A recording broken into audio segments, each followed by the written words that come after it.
time running, time running, time running, time running, time running, time running, time running, time running, running, running, running, time running, time running, time running, time running, times.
running, time running, time running, time running, time running, time running, time running, time running, running, running, running, time running, time running, time running, time running, time.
Time running, time running, time running, time running, time running, time running, time running, time running, running, running, running, time running, time running, time running, time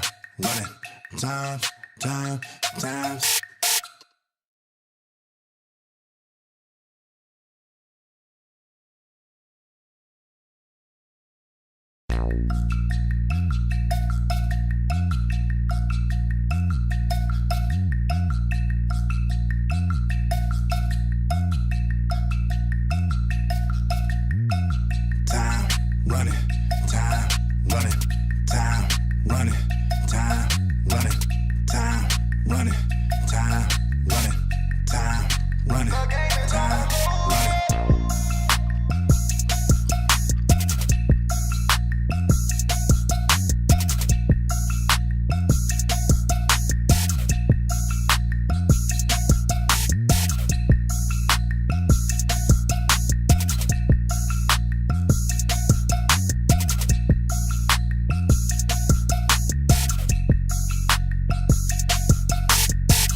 time running, time running, time running, time running, time running, time running, time running, running, running, running, time running, time running, time running, time running, times.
Time running, time running, time running, time running, time running, time running, time running, time running, running, running, running, time running, time running, time running, time running, time. A wizard is never late, nor is he early.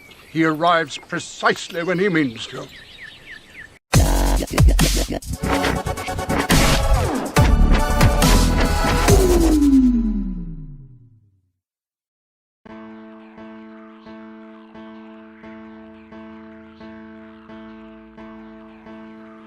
Well, hello, shitheads! I'm so glad you're here.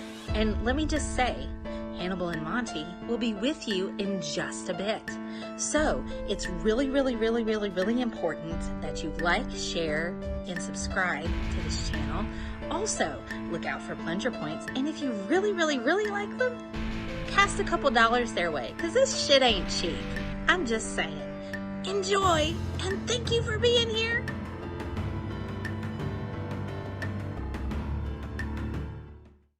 Orphaned at age 3 by his father Monty, after he ran off with a white one covered in pumpkin spice Bath & Body Works lotion. This may have been the trigger that caused him to become who he is today. There are no records of Hannibal beyond this point. It's believed that he developed an unescapable urge to kill not only a beat, but his fellow humans. Exhibit was last seen in 2004, drinking Henny with a man in a mask. Photos provided by USA News show Cisco's last known whereabouts with what appears to be a masked man. Jaquan disappeared sometime after being seen in a club after getting tipsy with a man in a mask. Soulja Boy was gonna tell him, but never got a chance. Ja Rule, DJ Quick, so many talented performers have disappeared from the lexicon. Who is the man behind the mask? Why do they call him the beat animal? Is he the MC Cannibal? This ad paid for by Monty and the Montourage. Monty wants people to believe he is calm and collected. Monty wants people to believe he has strong family values. Cause my daughter came to do show for me. So, yeah. Monty wants people to believe that he's not obsessed with G-Man. And we might have to get into it. Are you in the mood for some G shit? But behind his heinous headband lies a mind of Monty's make-believe. Monty has a son that he doesn't claim. I wasn't raised right. So, there you go.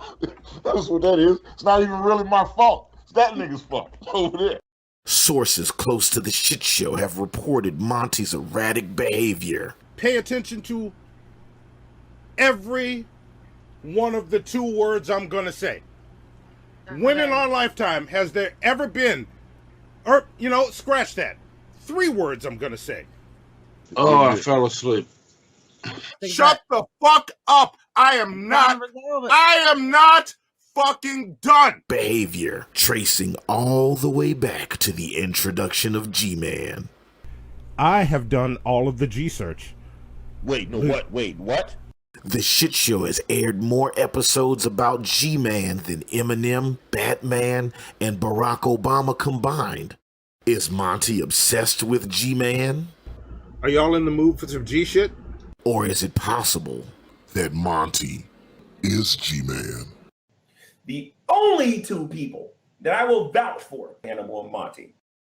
Believe in the truth. Hashtag Team Hannibal. Hashtag not that we're doing teams.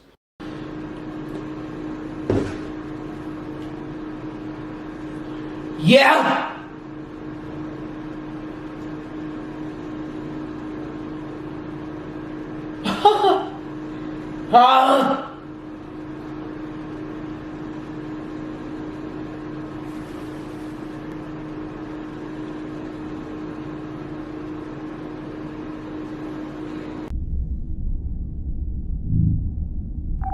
Bridge to Captain Picard. Go ahead. We've just received word from the fleet. They've engaged the Borg.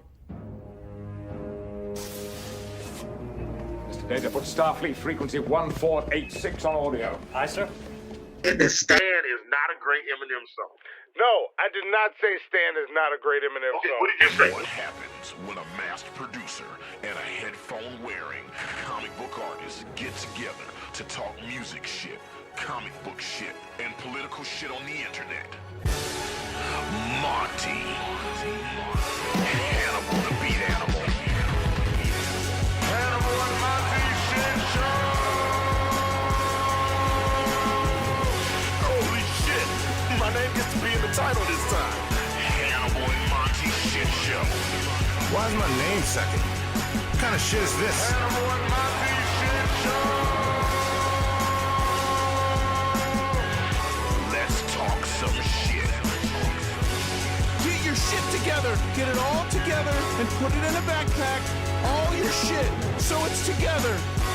And if you gotta take it somewhere, you know? Take it to the shit store and sell it. Or put it in a shit museum. I don't care what you do. You just gotta get it together. Get your shit together. I keep saying we are not opening with political slander ads. That's a dumb fucking idea. Well, yeah, I agree. It is a dumb idea and we shouldn't do it. Yeah, like, I don't know why you keep pressing on this. I didn't press nothing, okay? Yeah, like, I made mine and it will fucking decimate you. Like, you don't want it to play. That's why do you think it only played on the Golden Turds? You don't want people to see that again. Listen. Okay, you talk about G-Man. You want people to know about your past? You talk about G-Man so much. I've never seen you and him in the same place at the same time. Yeah, but how many bodies are attached to my name? That's all I'm saying, my nigga. Okay, that's all I'm saying. This is what I'm saying though. You know, you're such an atheist. Okay, like the only person that will rage against Christianity so much. I don't rage against what? Don't let G-Man hear this, bro. What? No, yes, I don't rage against Christianity. This is what you do. Okay, I've never seen. I mean, just say you got the audacity. You got the audacity. Look how far you went to try to make that not sound like G-Man. I didn't make it sound. What? No. You want me to sing the fucking song? What's the song? The Audacity. Yeah, sing the Audacity. No, I'm not going to sing the Audacity.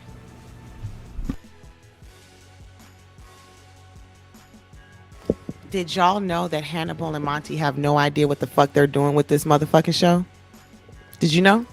We was backstage. I was getting drunk as a bitch. Now I am drunk as fuck. Hi, my name is Miss Parker. We're live with the motherfucking shit show on a channel I didn't even know existed. So if you don't like and subscribe this motherfucker, you're going to have problems. Hey, I want to introduce to you tonight our guest. What the fuck is happening, Zoe? What is going on? We've got burnt toast. Yeah. Hannibal, did you do this? Burnt toast. Hannibal, did you How you doing, burnt toast? I'm great. I have nothing to do with this. I don't know what's going on. How you doing?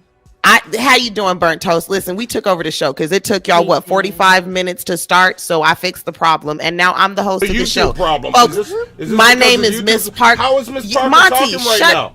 How is she talking? Monty, shut up.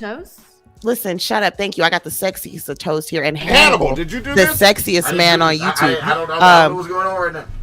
Folks, this is Miss Parker's shit show, and we've got here with us tonight Hannibal the Beat Animal and Burnt Toast. How are y'all doing today? I'm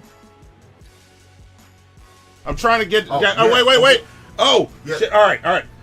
I think we got our shit back. There we go. There we go. All right. Finally. Who the fuck did that? Yes, and like no, not who, but how, and can we do it again? That's fantastic. You know what? Fuck you. She's been back there talking shit the entire time.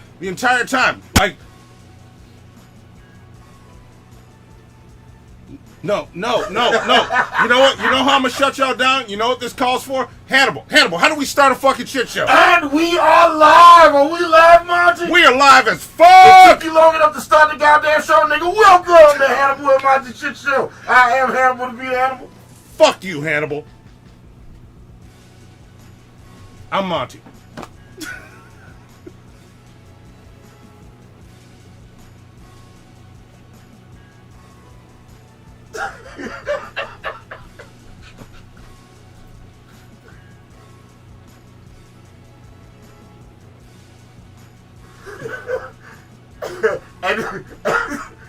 and this is episode 195. Maybe an episode about this beat is fire. Or it's like a dick man sound in that thing. Just what's next, dick? What's next after that, dick? Just things just swinging in there. There you go. Wait, I'm sorry. What's the name of this show? Hold on, wait. And this is episode 195, maybe an episode about. This beat is fire. Or it's like a dick man sound in that thing. Just what's next, dick? What's next after that, dick? Just things just swinging in there.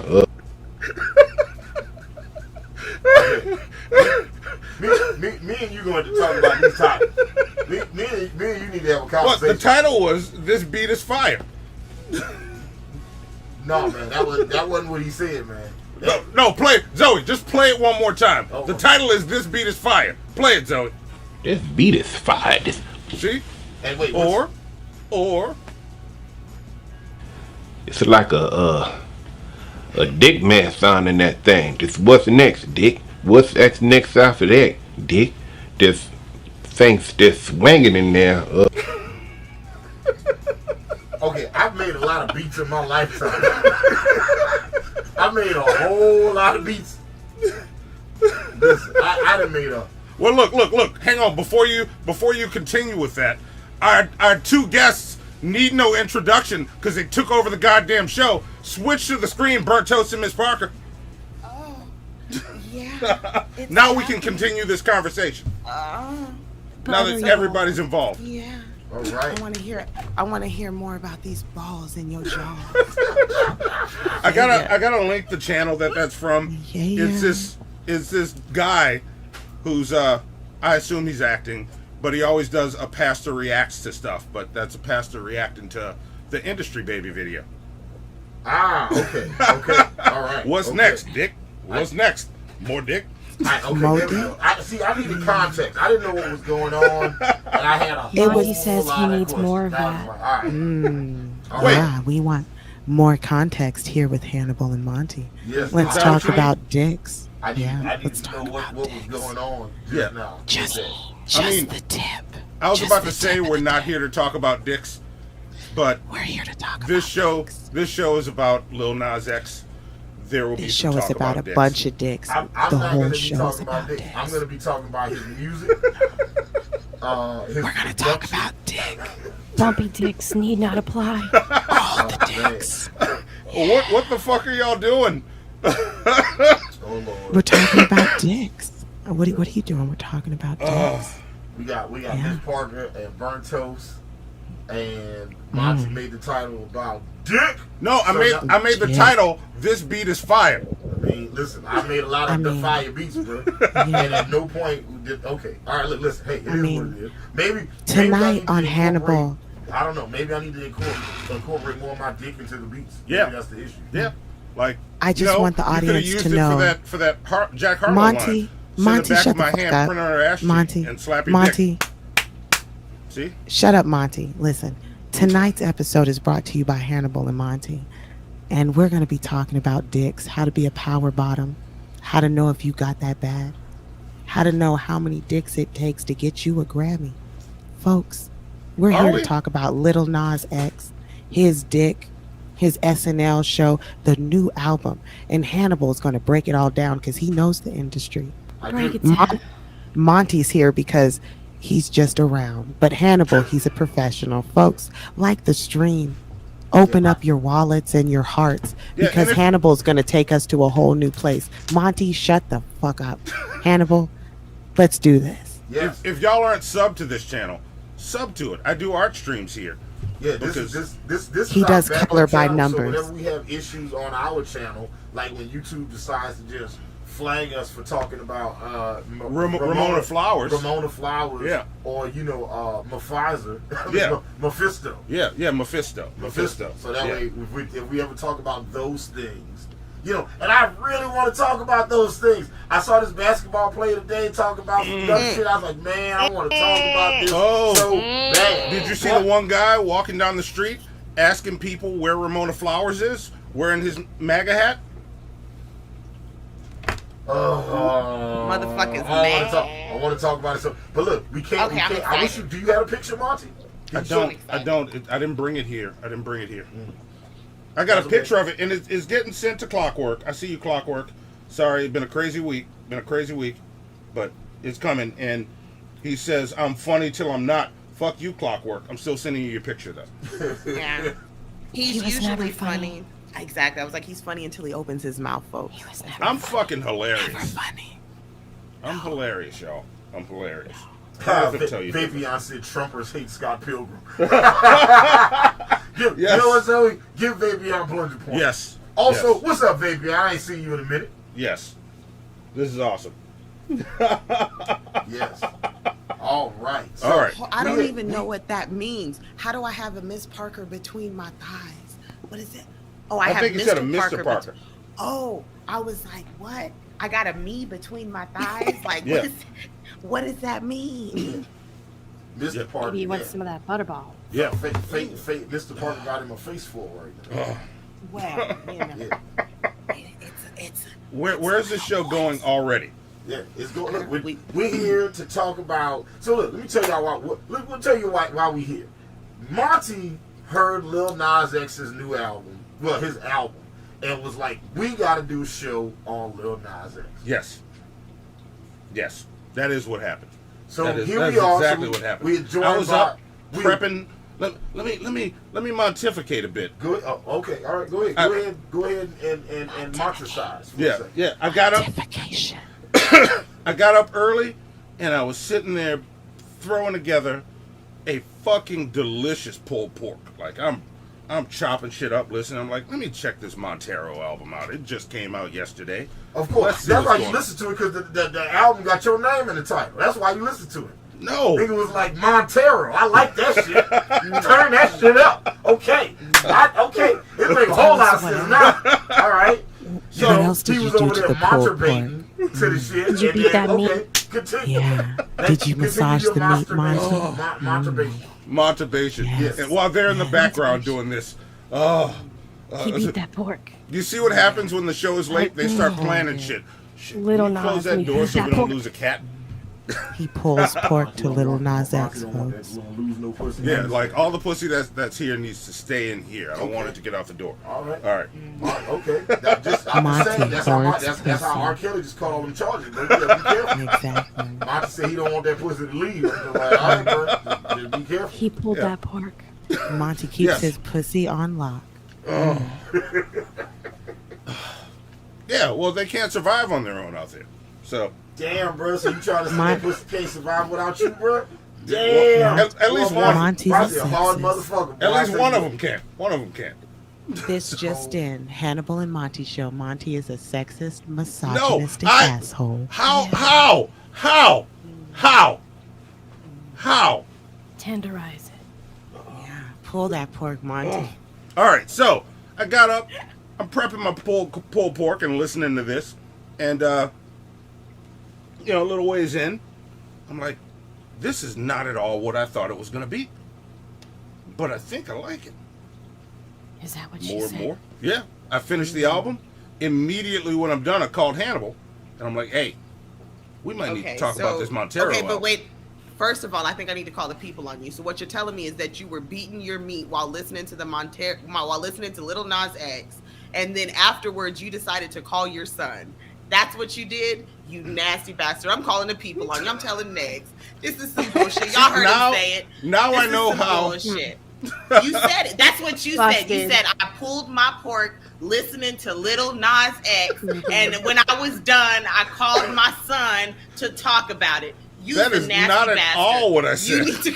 You need to call. Somebody needs to call the people. I'm done with you. No. Cancel Monty. That is not at all what I said. Cancel Monty. I heard it. Not even close. There is somebody with soft hands and a bumpy dick that would be very interested in hearing that. Somebody clip that shit. We all heard it. Clip it. Too bad the motherfucker can't talk about it anymore. Oh.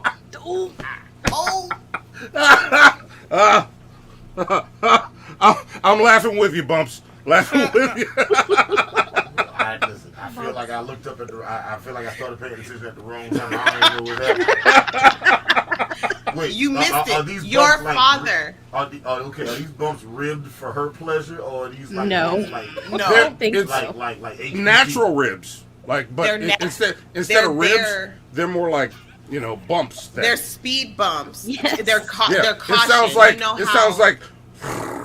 Well, like how in nature you have like the frogs that have those real bright bodies, like they're yellow and gold and green and stuff, like, and that's all the other animals know, like, oh shit, I don't need to touch you because you're poisonous. And see, Bumpy Johnsons are like that too. Like when you see a Bumpy Johnson in nature, you're like, oh shit, let me not touch that. Something's wrong with it. So it's an evolutionary trait. The fact that he's still around with that evolutionary trait is a testament to the fact that humans have gone far beyond our primitive ways. With his weird little bumpy Neanderthal dick and his womanly hips and exceptionally long fucking torso. You know what? You need to leave him alone about that because he's auditioning in the future for to be the villain on Fifth Element. Oh, the remake. I did hear about that. He got it. Yeah, I did hear about that. Yeah. Why? Yeah, and Next is going to be one of the stars. It's amazing. Ooh, would Lil Nas X be Chris Tucker's character? Oh, I heard that's that what would they're be trying fucking to do. amazing. That would make a lot of sense. Yeah. Yes. Like Chris Tucker walked so Lil Nas X could fly. Yes. Exactly. That was, you know, we stand on the shoulders of those that came before us. And that is definitely a pivotal place for homosexual rappers right then and there. Absolutely. Absolutely.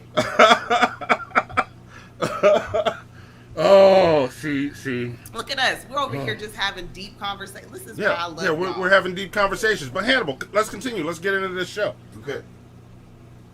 Oh, all right. Yeah, I was leaving. I cut you off to talk about because cooking. You're an asshole. To talk about cooking pulled pork. Mm-hmm. To talk about beating your meat cold, and then calling pulled your pork. son.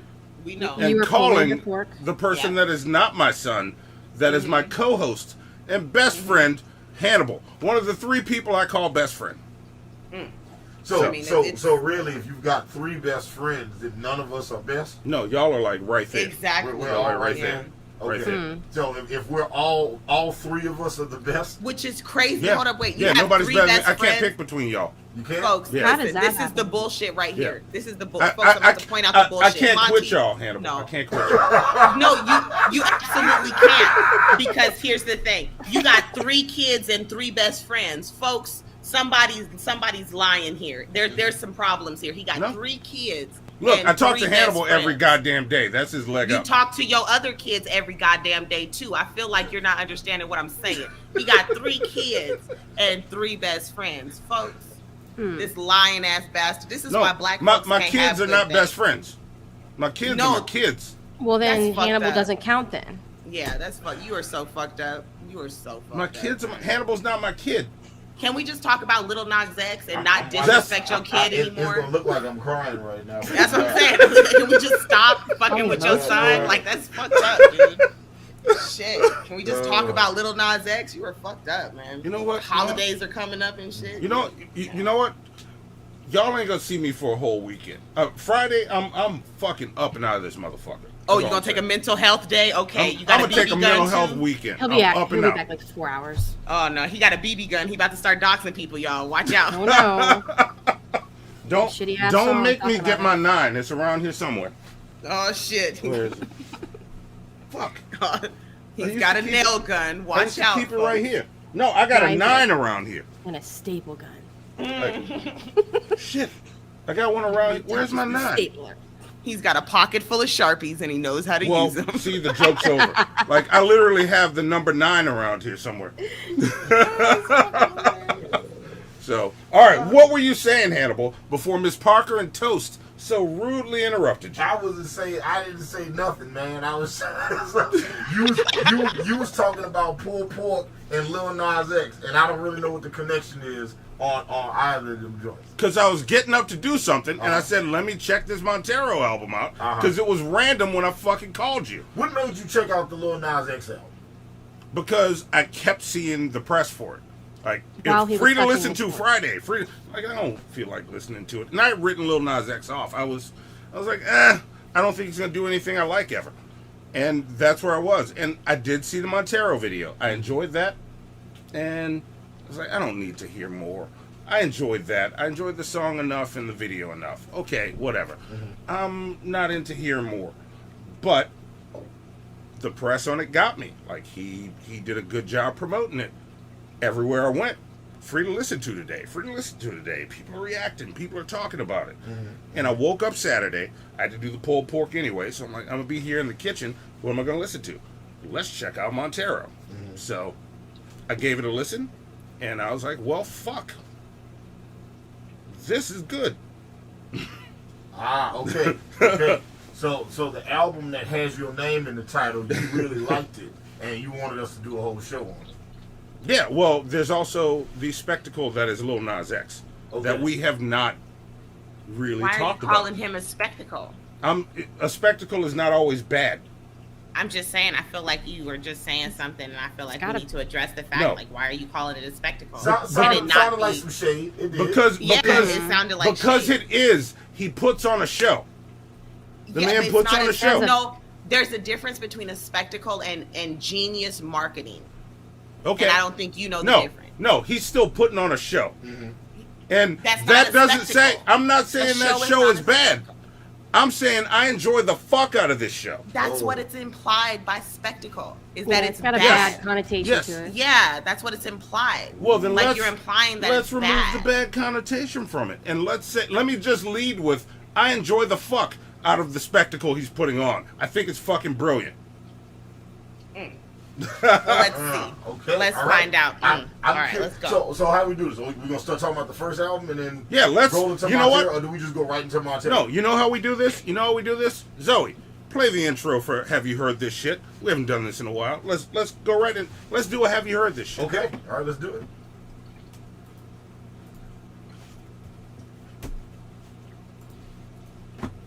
Here it comes. Oh, and it's not reading the chat. Fuck. It's because I'm on this channel. You greasy son of a bitch. I see you, YouTube. You shouldn't talk to yourself like that. That's not nice. Oh, I'm y'all hear how he talk to himself. Y'all hear how he talk to me. Motherfuckers, I'm right? just saying, if he's calling you after he's pulled his pork listening to Lil Nas X, I don't want to hear how he talks to you. I'm about to call the people. Okay, I got files. Which people are you gonna call? All Why is kinds of everybody people. always talking about files? She's got binders on binders. I got binders on binders. You don't even know. I got all the papers. I'm calling Nickus. I'm calling the FBI, the NCISs. Nickus. Who is Nickus? Nickus, the NCIS guy, the one who be solving all the crimes and shit. I'm calling Doctor Who, Doctor Strange. I'm calling Dr. Dre, nigga. Like, I'm calling everybody. Like, that's you don't not even Miss know. Parker. Miss Parker, that's not I'm Nickus. calling That's Nico. He's standing on the corner over there right now. I'm calling You everybody. mean Nico? It ain't Nickus. He got a heavy accent, Miss Parker. So that's the guy you be renting your jacket from, right? Yeah. That's the That, dude. you calling Nickus? He got a heavy accent. It's Nico. It's No, Nico. Nickus be solving crimes. I be watching them all the time. It's No, be on that's TV. That's I be watching Nico. them. That's Nico. He's right around the corner. You don't even know. Nickus be solving all You want me to go sorts of get Nico and get him on the show?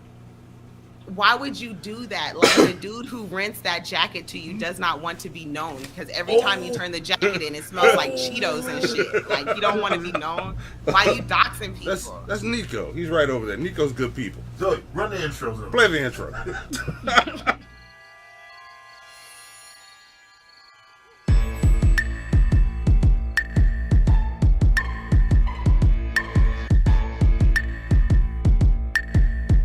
Hey, wake up!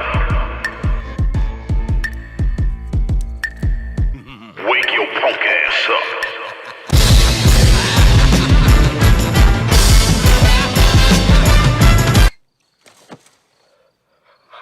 Who are you? Have you heard this shit?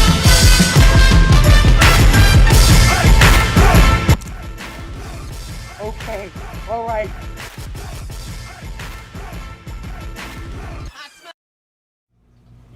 All right. We never get to what he smells. Yeah, we never find out what he smells. All right, so check it out. Find out. Montero Lamar. For those of y'all who don't know who Lil Nas X is and you've never heard of him, let me go ahead and break it down for you. Montero Lamar Hill, born April 9th, 1999. Fuck. How'd that make you feel, Monty? April 9th, 1999. What do you mean? How does that make me feel? Nigga, we're the same age. I'm definitely. No, you're man. not. That's ridiculous. No, That's you're crazy. not. Like, that doesn't even make April sense. 9th, 1999. Boy. Stop lying to yourself. Montero Lamar Hill, known by his stage name Lil Nas X, is an American rapper and singer. He rose to prominence with the release of his country rap single Old Town Road, which first achieved viral popularity in the early 2019 before climbing the music charts internationally and becoming a diamond certified diamond certified by November that same year. For those of y'all that don't know what diamond certification is, okay, tell me. That means that he didn't sell 500,000. That doesn't mean that he sold 1 million copies. That means that he sold 10 million copies. Wow. Okay? Not 500,000, not 1 million. He sold 10 million copies. Old Town Road sold 10 million copies of that song. Old Town Road spent 19 weeks to top the U.S. Billboard Hot 100 becoming the longest running #1 song since the charts debuted in 1958. Fuck. Yes. Yes. Fuck. We'll go right into, let's see, where's his first album? Blah, blah, blah. Lil Nas X discography. Okay. Let's get to it. Where's it at? He's only got 2 projects. Yeah. And where's it at? 7. Show me 7 project. Where's the 7 Can I tell you a really fun fact real quick, Hannibal, that's gonna just chap your ass? Okay. This is gonna chap your ass, hot sauce. He bought the beat to Old Town Road from a Dutch producer. Guess how much money he paid for that beat? Oh, I've heard this story. He bought that beat for $30. For 30 motherfucking dollars. Wow. 30 Wow. motherfucking dollars, folks. Wow. Not only did he buy the beat for $30, but what he did when he made that song, he went on TikTok and made the challenge to go along with the song and then put the song out as a quick TikTok clip. That is how the song dominated the motherfucking charts. Brilliant. Self-produced. That's brilliant. Yeah, like you can't deny this kid. Yeah, that's something we got to get into about him. So he's amazing. Yeah. Definitely. Definitely. I'm trying to find that. Yes, the Batman. This guy. This is the guy we're talking about. Get ready. Get ready, because you're going to learn a lot, the Batman. The guy that G-Man thinks is pregnant. It's fuck. G-Man just found out that Lil Nas X did a pregnancy photo. Did he? What did he say about it? Man, What did he say about it? I can't lie. I would genuinely love to see what G-Man's response to that is. Yeah. He is upset. Listen, if you can find it, yeah. Like we might. Hold on, we I'll might get it watch for that you. on Don't the even show. trip. Yeah. He did a post about it, so give me 1 second. Oh, I'll find it. It's fucking screenshot the hilarious. post and send it to Zoe wherever she sent you the link. So Lil Nas X did 2 projects, right? Like his first project, the one that had Old Town Road on there, was called 7. Yeah. It's not a full-length album, it's an EP. 7 is the debut extended play, EP by American rapper and singer Lil Nas X. The EP was released June 21st, 2019 by Columbia Records. It was preceded by Old Town Road being the #1 song on Earth, and then also Panini and Rodeo. It guest features Billy Ray Cyrus, Travis Barker, Cardi B, and on some versions also Nas. The album received mixed reception from critics. 7 received 6 Grammy nominations, which I feel a way about. I definitely feel a way about that. It's received 6 Grammy nominations, including a nomination for Album of the Year, clocking in under 19 minutes. 7 is the shortest release to be nominated for the award in Grammy Award history. Yes. Wow. Okay. Yes. Wow. It is the shortest album. So, and you gotta keep in mind, I have a genuine issue with this. Like this album, like in order for an album to be nominated for Album of the Year, typically the album has to be at least like 40 minutes long. The nigga's album was 7 minutes. 19 minutes. Yeah. Right? 19. And had Old Town Road on that bitch twice. Yep. You know what I'm saying? So, first things first, let's round table. Let's quickly talk about what did everybody think about the 7-song EP. Because we're really here to talk about Montero. We're going to talk about this, and we're here to talk about Lil Nas X, but let's talk about this. Let me pull up the track list so I can look at it and make sure I know what I'm talking about. Dude, for me though, listen, I find it to be ingenious. It's the first time we're seeing somebody monopolize on the quick, attention-grabbing ADHD generation that is Generation X, Generation Y, whatever the fuck we're calling them. Okay, there's this group of people that lives on 130 characters. This group of people that watches things that are only a minute long. He made an entire album suited for every single platform out there. He can be sampled, used, reproduced. Wait. Is this 7 that you're talking about? I'm talking about every song on that album. Every song on the album on that 7? Album, the new album he just dropped. Oh, no. We're going to get to Montero later. But right now we're asking you about 7. EP 7. EP 7. Or 7 EP. EP7 was made for TikTok. That one was made for TikTok? Yeah. Yeah, they're both made for TikTok. You can probably make the argument that they both are. All right. That album definitely. That album he made short them as for motherfucker. TikTok. Yeah, it is short as a motherfucker. But I was just making sure she was on. I'm gonna throw my opinion in on EP7. Lil Nas X will legit make a song. Me and Zoe were talking about this earlier. It's like he will literally make a song that's like a hook, a verse, the hook again, and then the song go off. Yeah. I be like, there ain't no second verse. Where's the song? Ain't no bridge. Yeah. Nothing. Nothing. Yeah. The song is over. It's done. It's out of here. But that's all you need on TikTok, though. So That's what I'm saying. Yeah. It's ingenious. He does it so that on Instagram, on TikTok, on YouTube Shorts, anybody can take their favorite part of the song because there's only one verse to the song. It's everybody's favorite verse. Mhm. He literally has monopolized on this. Yeah. What's your favorite verse from whatever song? Real quick. Ruthless Rosie in the chat asked, are we 100% sure he's not an industry plant? I've heard a couple people theorize this before, and I'd like to ask the question to everybody in the chat and everybody on the panel. Burnt Toast, Miss Parker, Monty, everybody in the chat. Do you think that Lil Nas X is an industry plant? He was put here by the music industry. No. I don't Monty believe says, so. Monty very quickly Absolutely said not. no. What about Miss Parker, Burnt Toast? Everybody chat. Let us know what y'all think. I'm curious. No, I think he's authentic. I think he's real. Yeah, real quick, I would be like, the main question is, why would he put himself through that much turmoil? Right. Yeah. Because he suffered coming out the closet. It Yeah. wasn't something like he came out as a homosexual artist. He hid it for a very long time in the beginning of him building this hype up about himself. Yeah. And when he came out about it, he very well could have lost everything. So Yeah. I don't see how he could have benefited from that. Plus, he lost ties with certain family members that he thought were very close to him. So no, I don't think so. I don't think that anybody could just pay that amount of money to pretend to be homosexual. But that's what you're implying when you say he's a plant. That he's, all right. I don't think so. I will say though, What's that? I fully expect other people to copy what he's doing. In other words, making EPs that are specifically designed for stories and TikTok and things like that, to get people to buy it, to use it in their even YouTube videos and stuff.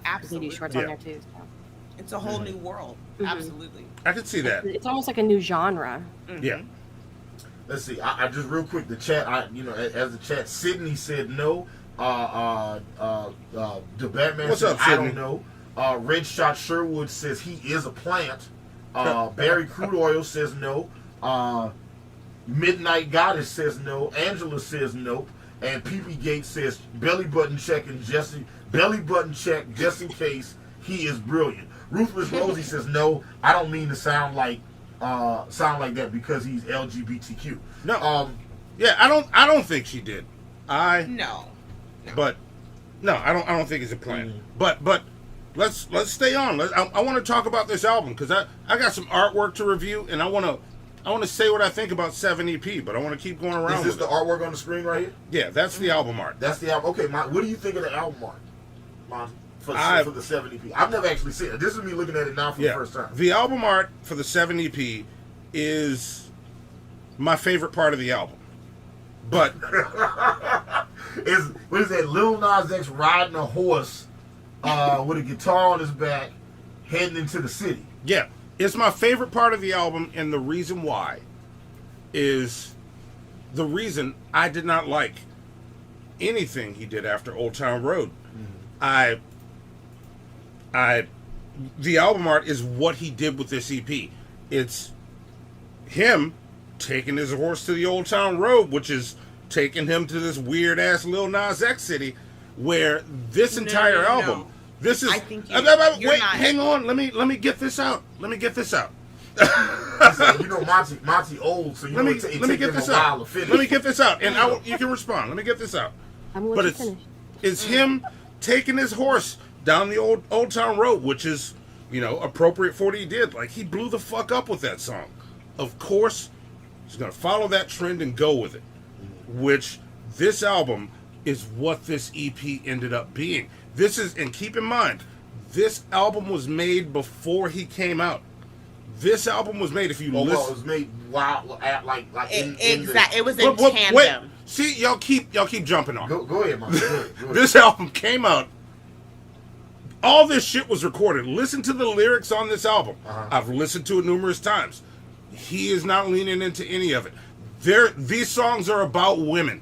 Fake as fuck. This is not who Lil Nas X is. No, it is not. These really? songs are not. A nigga can't even finish. A nigga don't even get to finish. Because a nigga don't get to finish. Let's see. Okay, wait. No, I want to hear what you about to say. I want to hear it. Okay. You are fucking then I will stop reviewing the album art. Come on, y'all. Because all you have to do is look at the lyrics of Old Town Road.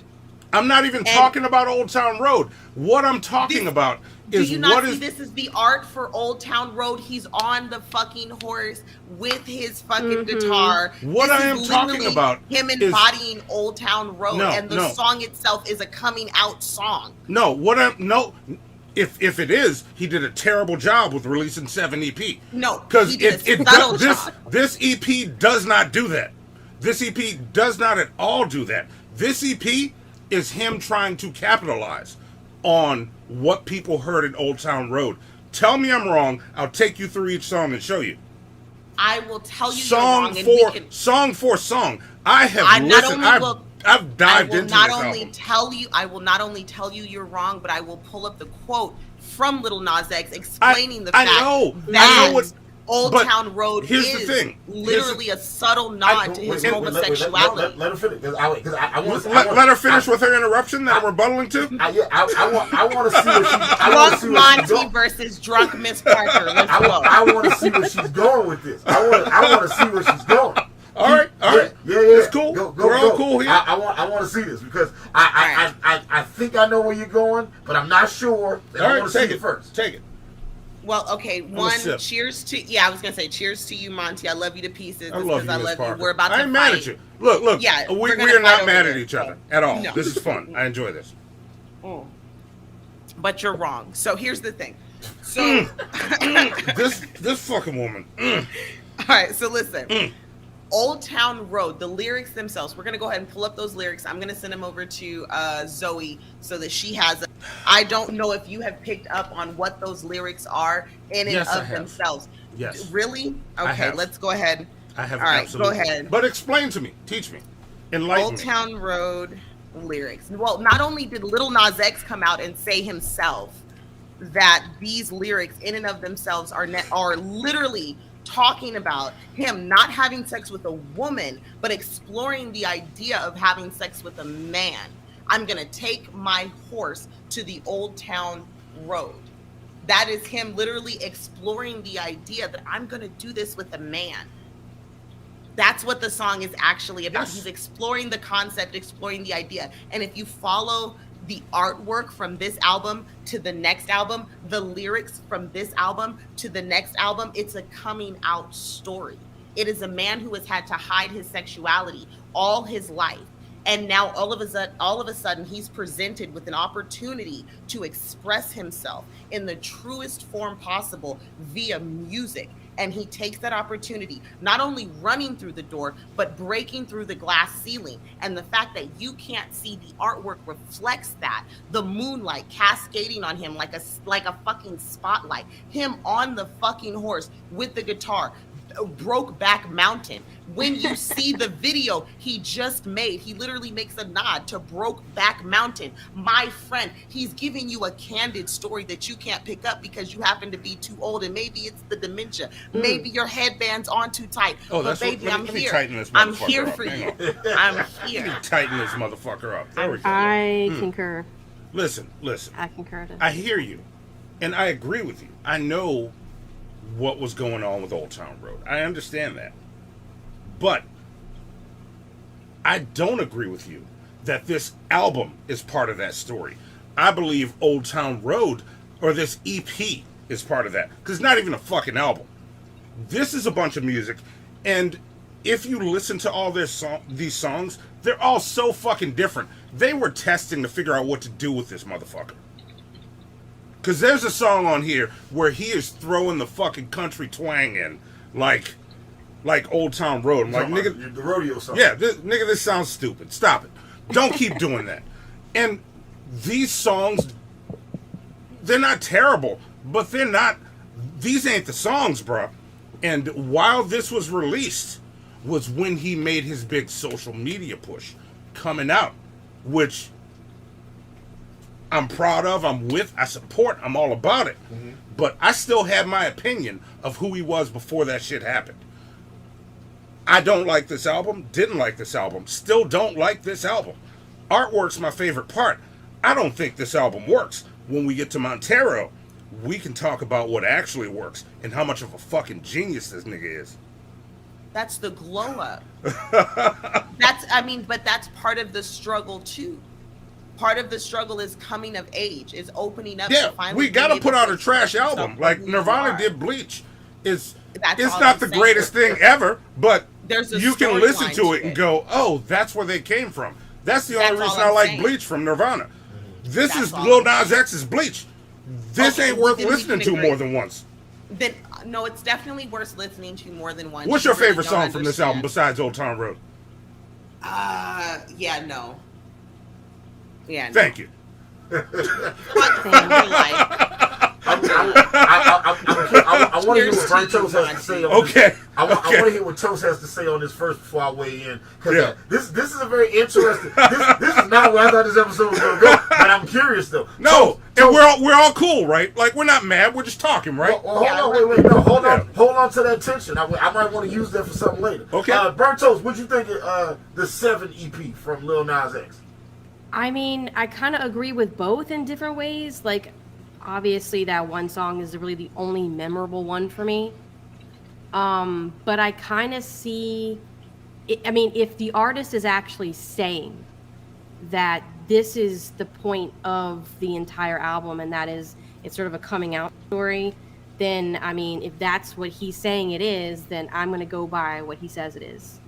But I also see Monty's point in that there's such a variety of different types of songs. It does come across that they were just kind of throwing shit at the wall, trying to figure out what was going to be like his thing. Mm-hmm.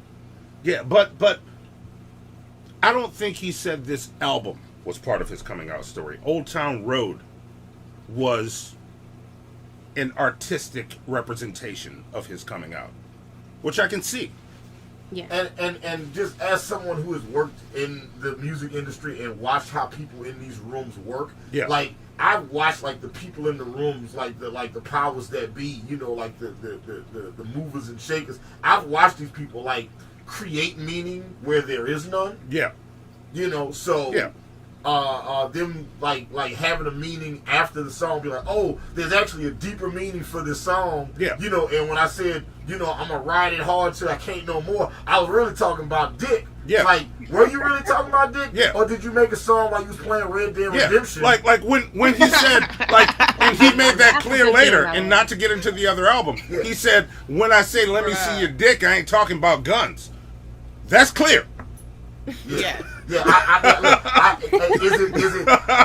think it's probable and very likely. I think it's probable and very likely that this like Old Town Road was just about what it was on the surface, and then after he came out, the labels was like, we need to give this song deeper meaning, so that way we can reach a whole different, because you know, I'll challenge that. But here's the thing, I'll challenge that again, because we've seen it in the past, and I'll talk about other homosexual artists who have had to hide their homosexuality later for us to find out that, hey, they are gay. Liberace did it for a short period of time. Elton John did it for a short period of time. Even as recently as God damn it, what's that young man's name? There's a young man from England who does beautiful music. He just came out as homosexual, and he makes beautiful love songs. Even Luther Vandross was suspected to be homosexual. Oh, you talking about Sam Smith? Sam Smith, exactly. Yeah. So we hear these artists, and they can produce beautiful music, and we find out later on that the entire time they actually are homosexual. It's not that the record company or media is putting a different meaning on the music. It's that when they wrote those songs had a specific meaning. but we interpreted them wrong because we automatically assumed it was heterosexual. Yeah, but here's what happens is we kind of lose that.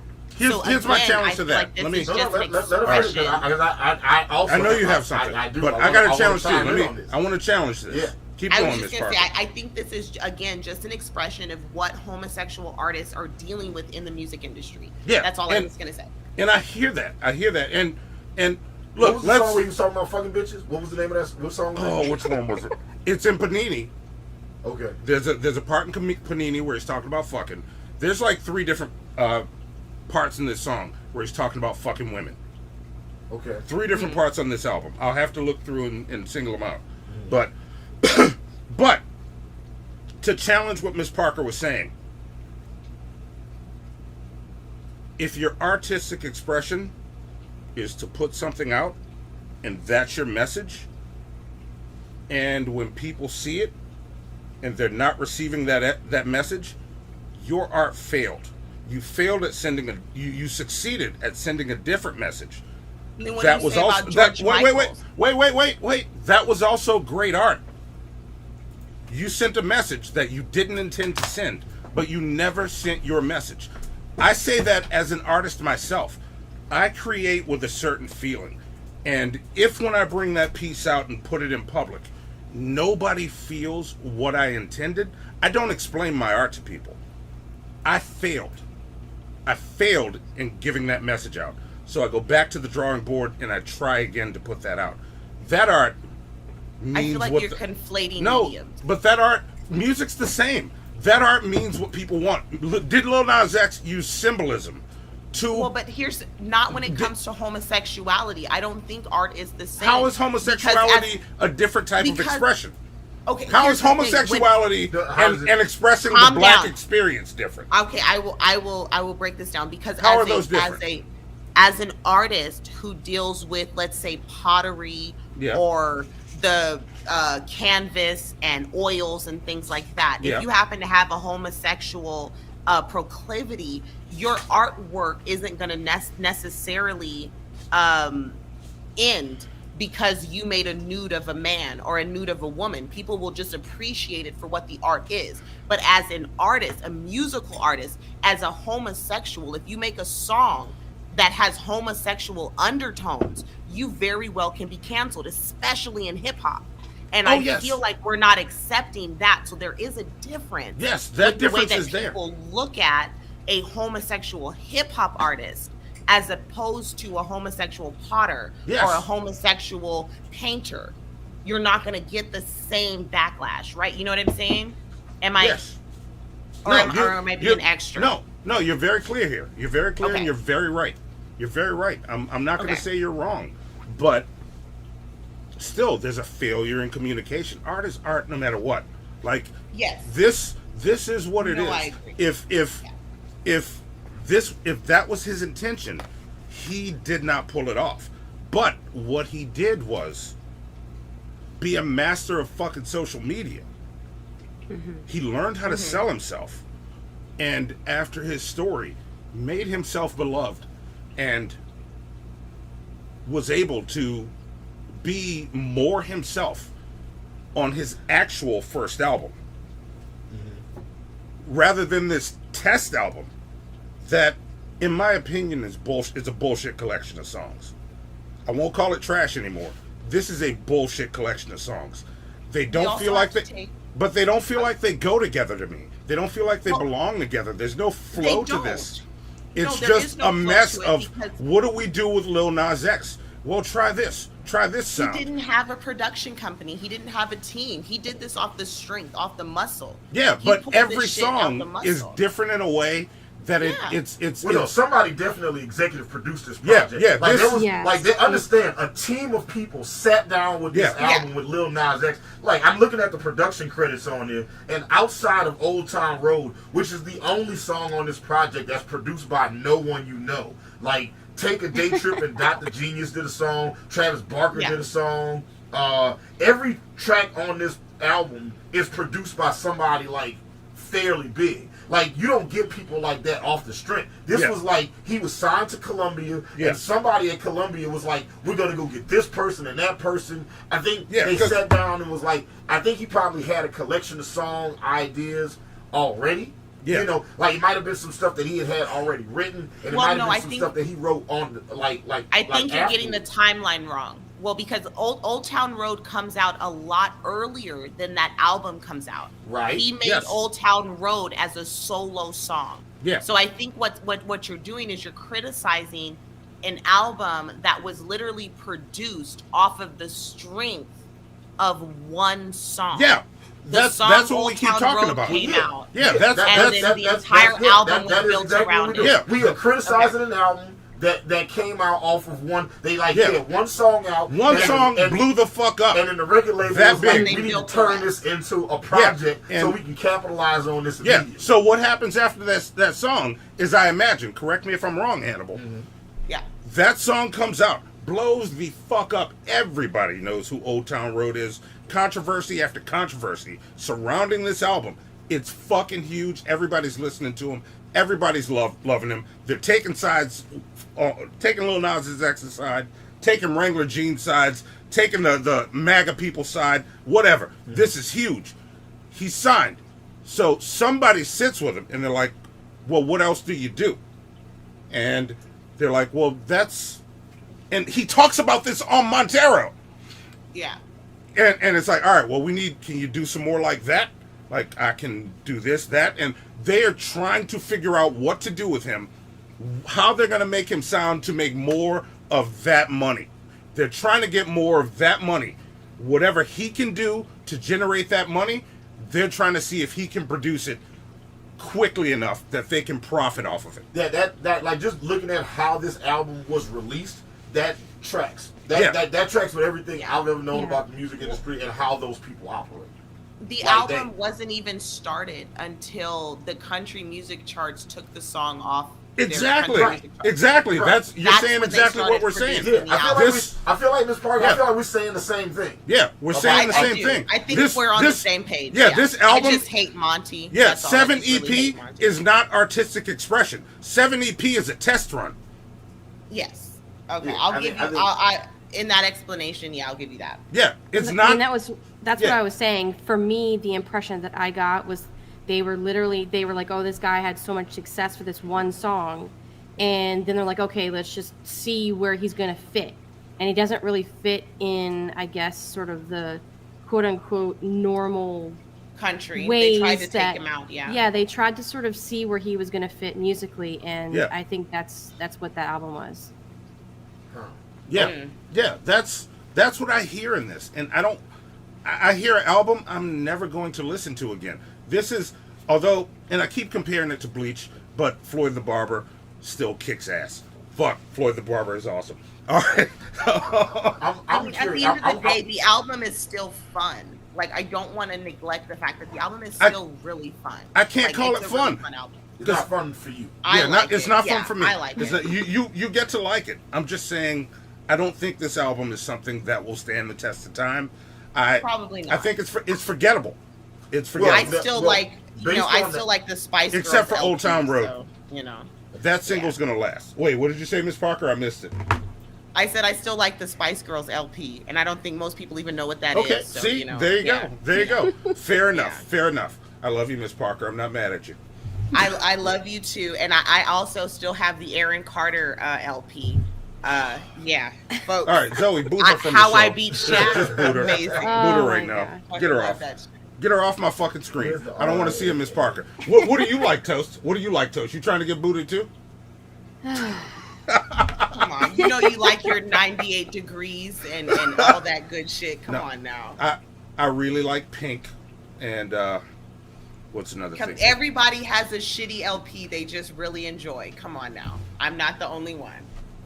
Oh, I wish I was a fan of LP from Gangsta's Paradise. That would be my favorite LP to like that people don't like. Because what else has he done?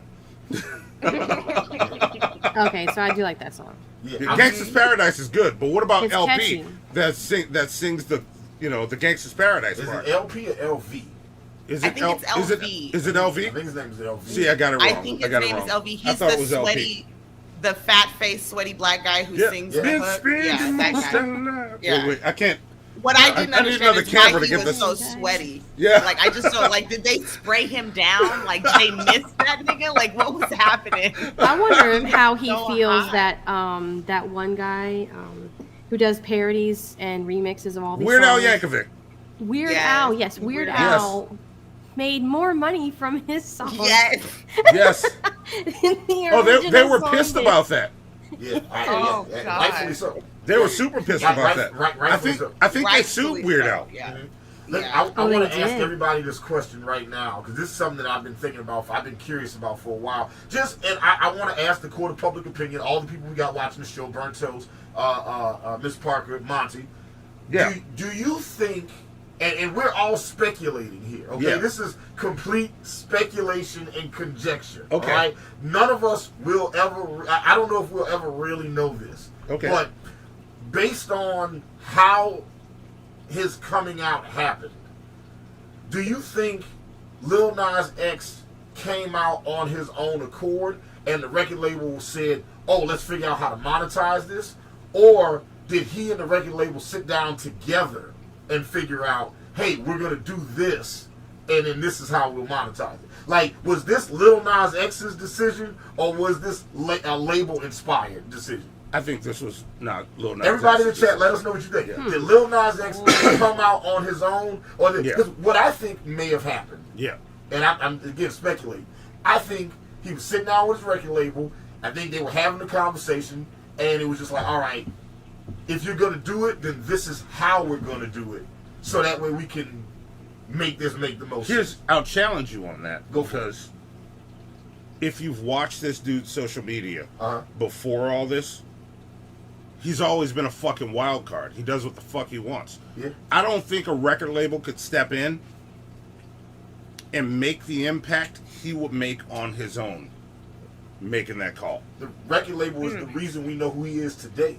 I mean, the record label might not be the reason. No, the reason we know who he is today is his social media. The reason we know the reason we know Old Town Road is because of his social media. But he keeps promoting his shit through his social media. Look, there's lots of social media stars that have songs that bubble, but they don't go past the bubble. Yeah, the record label's helping his songs work. Like social media songs don't become the #1 song in the country. Wait, pause without real quick. Pause real quick. Hold that thought. Yeah. I think we just need Monty versus thing to pop up when I start getting into it with somebody else on the show to just Monty versus Hannibal now. Exactly. Round 1. So continue, Hannibal.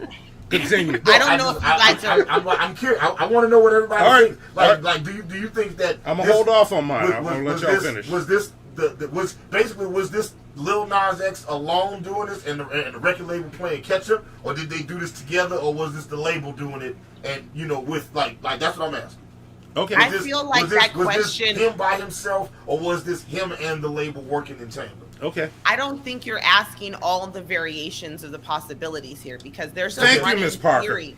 Okay. He's gonna listen to you. Watch theory this. right now. If you would shut the fuck up, he can listen to me. Goddamn. Hey, I'm trying to give you props, woman. Do we have to go back to ASMR?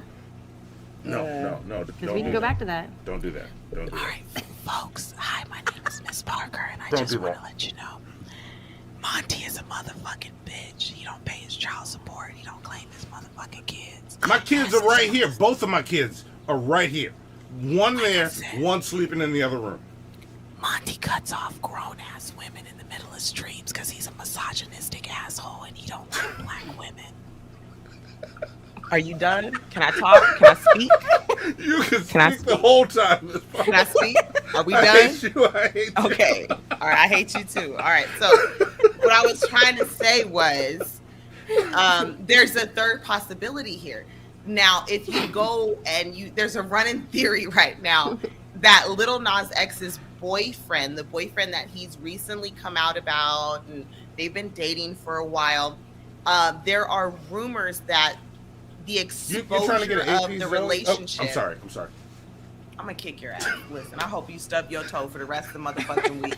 I hope you get hemorrhoids inside your hemorrhoids. You know I'm fucking with you. Keep going. Yeah. Keep going. Yeah, I can't I hope all your toenails are ingrown. I'm gonna shut up now. I'm gonna be real quiet.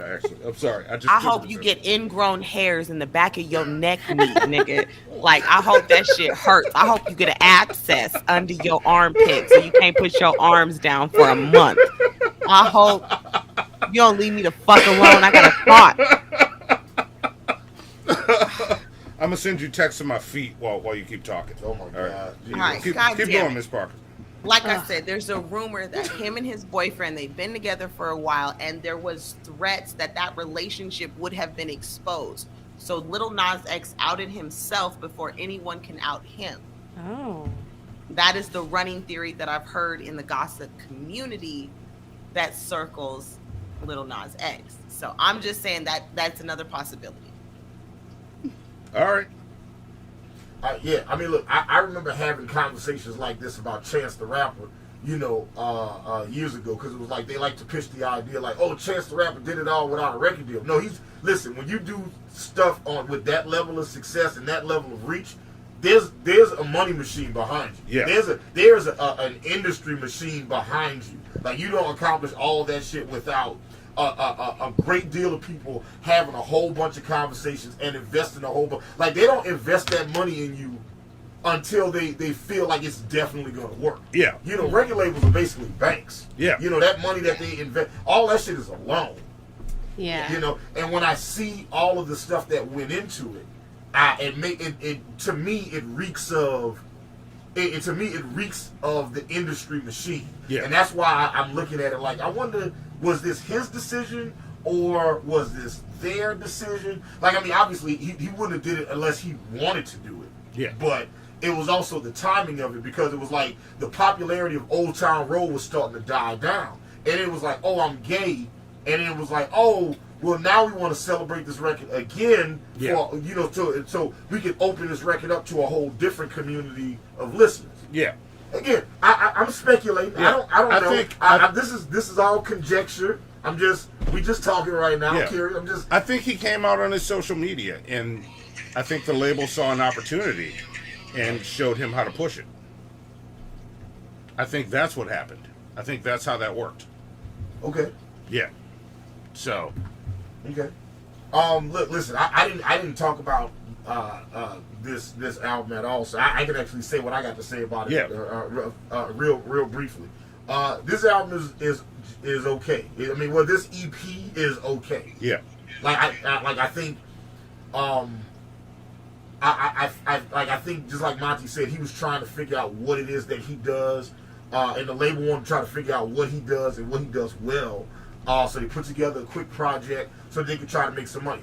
My biggest issue with this project is it being nominated for Album of the Year.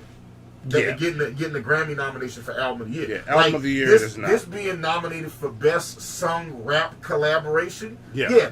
For Old Town Road being nominated for Best Sung Rap Collaboration. Yeah, that makes sense. Yeah. That's where it exists. Nominating for him for Best New Artist, like, I think that's a little quick, but I can get with that. But like, calling a 19-song EP an album, 19? It's not a 19. I mean, a 19-minute EP an album, and then like nominating it as an album, like, it's not an album, and that's disrespectful to all the people that made albums. Yes. Yeah, I don't think that he deserves to even be. Yeah. At that point, it's like, bruh, sit down and make an album. Yeah. What's that toast? I cut you off. I'm sorry. No, I was agreeing with you. It's like, again, have him go make an album and then let's nominate him. But 7 random songs, I don't know. I guess it just depends on what they consider an album. Well, I mean, an album is supposed to be 40 minutes. This album is 19 minutes. That has always been the standard by which albums versus EPs have been measured by. Yeah. And the idea that they went around that for Lil Nas X, I'm like, all right, I call foul on that. This is not an album. This is an EP. I understand it's the longest running #1. And like, this thing about this. This is the longest running #1 song of all. Like, Old Town Road is the longest running #1 song of all time. Think about all the songs you ever heard. This wasn't the most popular song. This wasn't the best song. This wasn't the most well-written record. He didn't have the best bars. He didn't reach the most people. This song, being the longest-running #1 song in American history, really just tells me where America is right now. We value spectacle and mess. Wait. Spectacle? Yes. Why'd you choose spectacle? No, because that's what it is. It's spectacle. Because y'all called me on that shit earlier. Yeah. So Because that's what it is. Because that's what it was. And I love it because it is a perfect microcosm for what America is right now and what we value as a people. Yeah. Well, what we value as a society. That's why that song is the longest running #1 song of all. Like if you sat down with 100 Lil Nas X fans, and you asked them what's your favorite Lil Nas X song, I guarantee you less than 10 out of 100 would say Old Town Road. First of all, if you sat down with 100 Lil Nas X fans, most of those people are gonna be under the age of 14. Yeah. First of all. Second of all, I understand, as somebody who's been inside the industry, as you have, Hannibal. You've been in the industry for a very long time. So your standard and your perspective is that of which has been established over the last 150 years of the music industry. It comes from a long line of radio songs that were made on basement tapes, needles on record, wax. You come from a long line of people that have dedicated hours of their life to making music with real instruments in real studios, sweating their asses off, making perfection with metronomes, the way Todd does. I understand. And it must be an insult to injury to have an artist come up and use something like Fruity Loops, pay $30 for a bullshit ass fucking beat, and be able to produce something that not only transcends everything that came before it, but is something that is probably going to be around longer than the fucking Beatles. I get it. It's an insult to injury. It hurts the profession. It hurts the profession that has come before it. I may be exaggerating a bit. I'm a little drunk, but what I'm saying is true. I don't think Old Town Road has staying power. I honestly do, because here's the thing. What we have not taken into account is the fact that the way we ingest media has changed. We are far removed from the radio and our family sitting amongst the radio, listening to a radio station, or driving down the road and listening to our favorite radio show while they play the top 20 albums or whatever. We are far removed from all of that. What we have now is an entire generation of people who are growing up with a very short attention span. It lasts 120 characters. It lasts about 120 seconds. So I understand those people who are upset, who come from a generation where we took the time. It would take months to produce a beautiful album. It took months for the Beatles to actually produce the work that they did. When Bob Dylan made those basement tapes, that took him weeks upon weeks of no sleep. When D'Angelo in Philadelphia with Erykah Badu and Raphael Sadiq decided to make the music that they made, it took years to perfect that sound. And I understand it's an insult to injury, but the fact remains that we are in a new day and a new age. And this young man has capitalized on it. Not only capitalized, but broke the glass ceiling. And he has used that power to become who he is today. And I feel like it's just not getting the reverence that it deserves. I understand that you don't think he deserves that nomination, but personally, I do. Okay. I do. Can I respond to you real quick? Oh, yeah. I'm gonna say this because Hannibal, I know he's itching to come back. I do have a retort. But I want to listen to everything. But hang on. I'm my brother, best friend. I just want to say, like, I hear what you say. I don't think you heard what Hannibal said. I don't think it's about the time it took or what went into it, because that doesn't matter. And I personally give that song all the respect for where it went. Like, all right, you struck a nerve, you did something, this spectacle became a thing. I disagree that it's going to last. I don't think this song lasts for years and years and years. We're gonna forget Old Town Road. But that whole thing about time, you just said to a nigga that I've seen about 4 different times create whole fucking songs in 5 minutes. That's pure greatness. 10 times better than Old Town Road. Yes, I have watched Hannibal make a beat. It's fascinating. In 5 fucking minutes. Yeah, I can do it. It's not my issue with Old Like, Town and Road. I don't like giving this nigga props like that on the show. Look, understand, I don't have any issue with Old Town Road. I like the record. But like Monty said, I don't think this is a record that lasts that long. Like, I think the controversy is what made the record, not the song. I think Lil Nas X can last. And I think Lil Nas X is going to last. And I think that, like, as soon as his celebrity fades, so too will Old Town Road. Yeah. Yeah, I think. Is that not what happens with every artist and their song? No. I mean, Little Richard. Who the fuck gives a fuck about My Name Is right now? Little Richard used to be. Nobody cares about My Name Is right now. Hi, my name is what? My name is who? And my name is. Shut the fuck up, nigga. Yeah, it just like after no, because Eminem the artist somewhere we're like, oh shit, they called me nigga. Eminem is still relevant. Eminem himself is still relevant. That's not the same. Eminem Yeah, is but still relevant. that means Old Town Road fades out the same way as My Name Is. I know My Name Is because I'm a fan. I know it because I'm a fan. That happens to every artist. How many Frankie Lyman songs can you name right now, nigga? Yeah, but no, Like, I'm for telling real. you, Miss Parker, what you just Like, said. come on, that what you happens said to and what every you're saying now is contradicting the point No, you made it's earlier. not. Because you No, said it's Old not. Town But Road can last longer than the Beatles. It cannot. What I said, it can last longer than And the it Beatles. won't. The Beatles defined a generation. This song, Old Town Road, the career of Lil Nas X will define a generation. I think and the that song artist- will last longer than him. The artist And defines when the he generation. dies, that that song song will still be popular, just like those Beatles songs are still No. popular to this day. I don't know, man. That song fades to nothing. There was a whole lot of people that loved there will Mambo be number so 5 many when that remixes. shit came out. But That just- who remembers it now? Who in that chat? One in the chat if you know Mambo number 5. I don't know our demographics. One. I remember Mambo number 5. I still remember love the that. song, but who actively thinks about it? Yeah. That's the thing. It's like, and how I many think people are going to come back Is to... it- Yeah. Okay, you know, first Drake, of all- Drake doesn't perform Best I Ever Had no more. Yeah. You know what I'm saying? Because he makes so Is it many bad songs. that I have... His fans That don't shit- even come back to that record no more. Yeah, that shit gets you the popularity. Mm-hmm. Like Old Town Road, and I'm gonna stick with the Eminem thing because Eminem has achieved the level that we're assuming Lil Nas X can achieve if he keeps going. And at that level, fuck My Name Is at that point. Fuck every single this dude's ever put out, except for the latest one.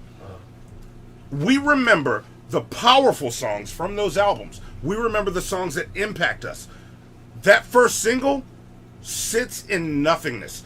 It's what got him there. It's the artist we follow. The song is bullshit. Old Town Road doesn't have staying power. That For song me, doesn't the last. jury is out. For me, the jury is out because I want to see when he actually starts really pumping out more and more albums in the future. Yeah. I want to see what he's going to do because I think that he's incredibly talented and very, very creative. Like the way that he puts things together, and I don't know. I like his creativity. But for me, the jury is still out because I haven't seen enough of him to know if he's going to be like on that level. Yeah. I mean, you're absolutely right. I mean, at the end of the day, he could be Somebody's Watching Me. It was a great song because really what made that song popular is the fact that Michael Jackson was on the hook. What made Old Town Road popular is that Billy Ray Cyrus signed on. Yes. That's when he got his fucking nominations. That's when he got his fucking awards. That's when shit went to a whole nother level. So you're very right. You guys are absolutely right. Very right. I turned into G-Man for a second. I'm gonna keep drinking. Anyway, Hannibal. All right. It's the Look, Hannibal we only show. got 30 Go ahead. minutes to get through a whole fucking album. We spent all this time talking about this. And I want to talk about the shit where I can give this motherfucker his flowers while he's alive, because like let's talk about why I wanted to do this show. I didn't want to talk about how your first single ain't gonna be shit, bro. I'm sorry, Montero. I didn't mean to say that. I did mean to say that because I believe it. But I want to talk about what I like about the motherfucker. Let's talk about Montero. Let's talk about Montero. Let's talk about and you don't have to play the intro again. Just put that album art up, Zoe. Beautiful. Yeah. Gorgeous. Like, this album art, I fucking love. Because this is that level of marketing that I love about it. About what he's doing now. Ties into how he works everything. Like, he released Call Me By Your Name, which was fucking great for who he was. It was like, Montero, Call Me By Your Name was that song that said, this is who I am. This is what the fuck I do. Deal with it, bitch. I'ma fuck the devil and take his horns. And that's what this nigga did. And it was beautiful to see. He worked the fuck out of that pole. I loved it. He was great. This was great. This album art reflects all the imagery from that music on a cover. Lil Nas X just being naked on the cover saying, here the fuck I am. It's fucking great. I love this cover. It's not my top 10 favorite album covers ever, but very fucking well done. So, production, Hannibal. The production on this project, the majority of the production is done by Day Trip. Day Trip took it to 10. Yeah. And yeah, look, listen, these are two young ass light skinned niggas, okay? And I anybody that knows me knows I don't like giving light skinned niggas no credit at all, okay? Because they already the world has already given them so much. I don't need to give them nothing, okay? They already win. But listen, they did the vast majority of the production on this project, and it is fucking A1. The production on this shit is like, it is banana. Like, listen, Day Trip. Listen. Hannibal the Beat Animal was a hater. I don't fuck with, like, I'm a hater. I don't like nobody's shit. All right, but they got some beats on this joint that I was like, yeah, that shit is A1. They did an excellent job, and like the some of the co-production help they got, like Ryan Tedder from One Republic co-produced the record on here. Kanye West actually co-produced Industry Baby. Really? Yes. Okay, I didn't know that. Yeah, I know you did. All right. Yeah. So it's like, it's I'm pulling up the album. There's some joints on here, and the production is dope. You know, and the way he bounces between pop music, rock music, and rap music is it's unique. It's still not refined. There's still some areas where it could be better. You know, where the transitioning between songs can be gotcha. better, I hear you. Right? I hear you. But like overall, just the production individually on each song, that shit is clean. That shit is polished. I fuck with it. All right. Can we go around and ask standout tracks from everybody? Well, I wanted to comment on the artwork. Oh wait, you wanted to comment on the art, Miss Parker? Go. Yeah, go. Because the artwork itself is inspired by John Stevens' Genesis 2. And I don't think you understand. Yeah, the beauty of this piece is inside the artwork. If you were able to blow it up, you'll see the verse, thus the heavens and the earth were completed. Zoe, can you their pull vast full array. screen? But the seventh day, God had finished the work he had done. So on the seventh day, he rested from all his work. Nice. What I love about this artwork is it's kind of a tongue-in-cheek nod at what a lot of conservatives say about God made Adam and Eve, not Adam and Steve. Yeah. And so he is allowing himself to be created. This is nice. The creation. This is his Venus moment where he is in the Garden of Eden and he is triumphant. He's happy. He's beautiful.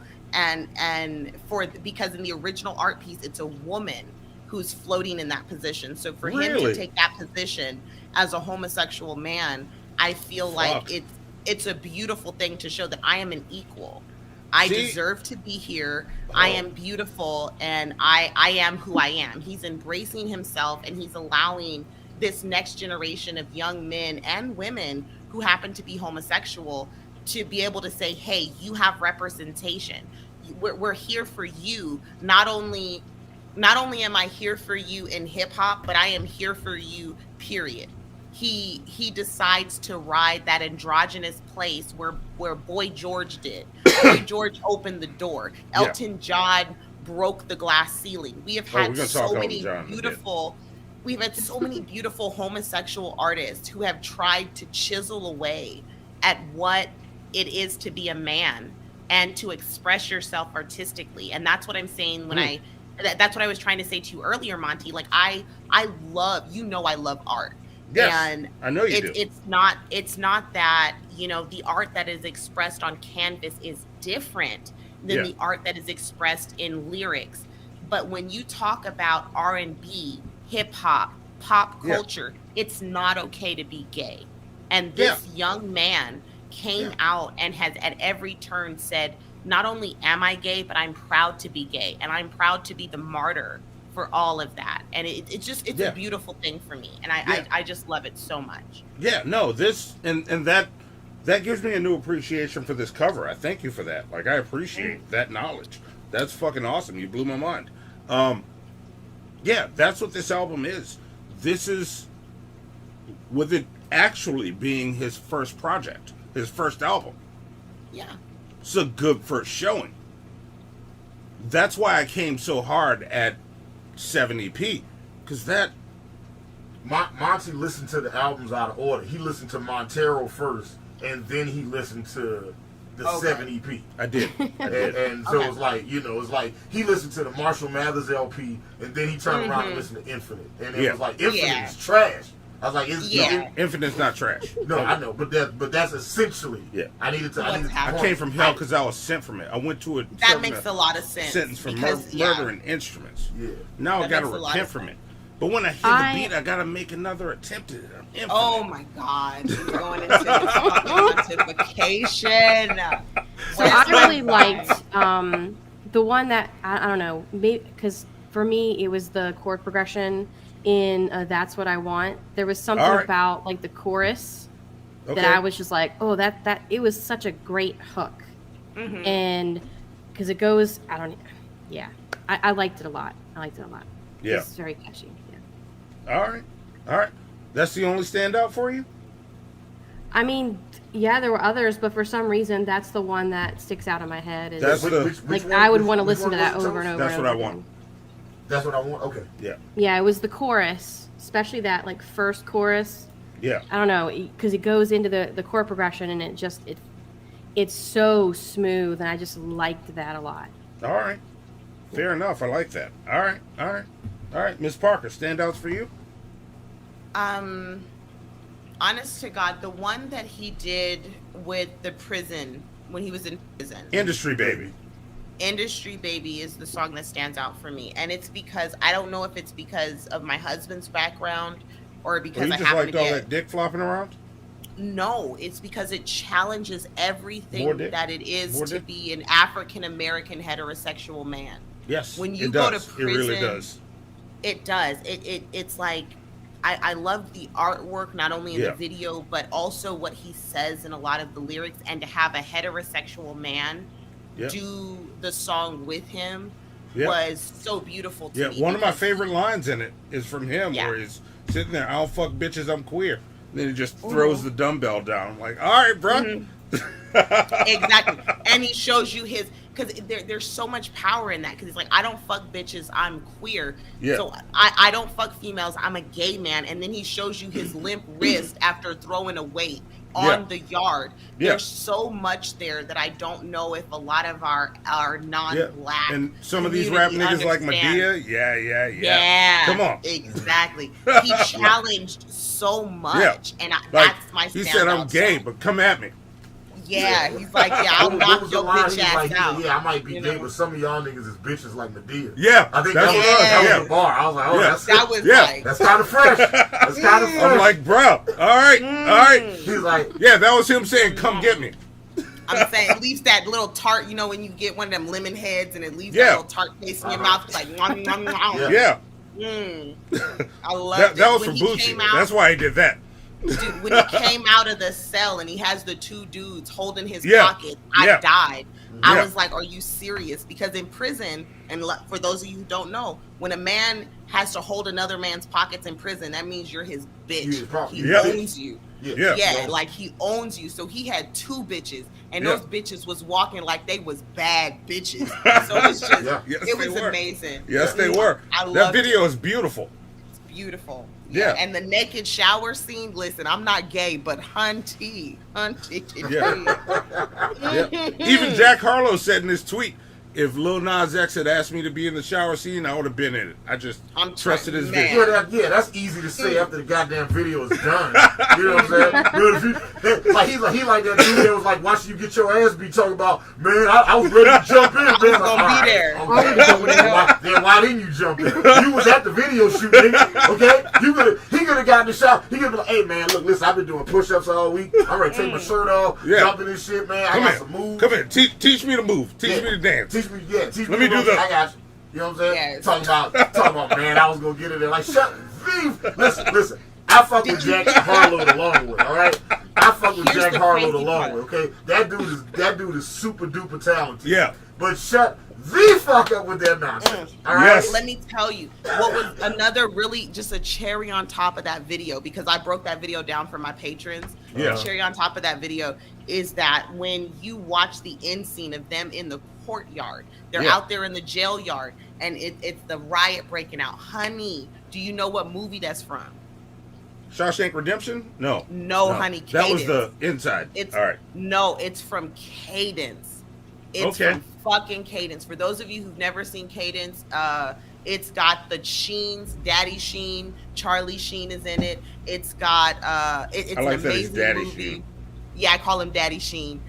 So the Sheens are in it. It's an amazing movie about military personnel in prison. And when you watch that movie, there's a gay man who's in prison, and we watch this reenactment again in the movie Life, because you watch the gay man run off the line.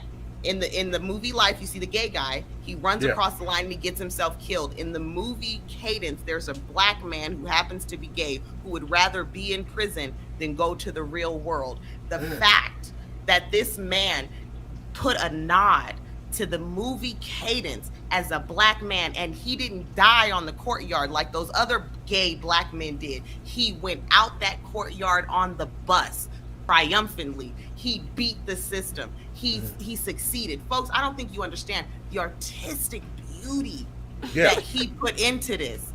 Okay, yeah, folks, like this is some artistry here. I see it there. Yeah, just mwah, chef's kiss. Love it. I just wanted to point that out. I was really big on that. I love this album. To me, is where the artistry happened, and I see it. I see it. This is where he's stepping in to being the artist. Like, he is creating now. Lil Nas X got in the kitchen and cooked with him. They weren't using him as an ingredient this time. Because I think that's what happened on 7. He was an ingredient. This time, he was at least one of the chefs. I think he was the chef on the first project. Yeah. I think, like, looking at what that album was and what this album is, this album is a longer, more thought-out version of that. Like the rock song with Travis Barker, instead of it being one song, now it's like 6 songs. Yeah. You know, fucking Rodeo and Panini are re-represented multiple times on this album. Yeah, you know, that's what what's the song with him and Meg Thee Stallion, the slime song? Oh, Dollar Sign Slime. Dollar Sign Slime. One of my favorites. That's Scoop. Good one. You know what I'm saying? Scoop. That's Scoop is what's that another of my stand up. What's the what else? Dead Right Now. All of those Dead songs. Right Now, I love that song.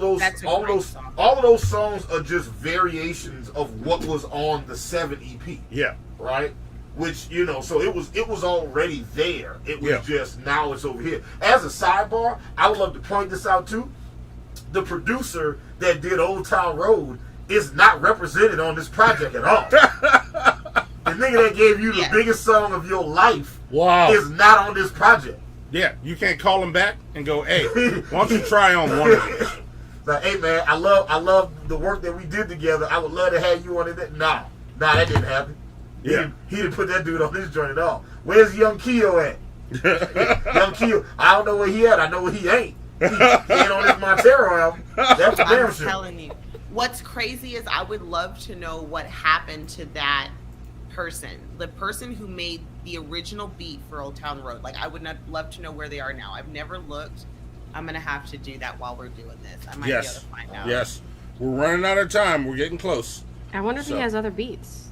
Yeah, I'm sure. Yeah, I'm sure he does. I like the Old Town Road beat wasn't an amazing beat in and of itself. I mean, like the dude basically put some 808s on.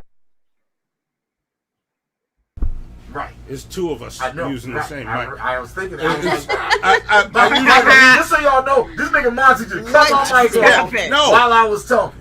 What I do when shows are going is I lean over to talk to the producer. When I feel like Hannibal's about to get on a roll, like, all right, Hannibal's about to roll, I can lean over, talk to Zoe. Yeah. But now I gotta fucking go over and whisper.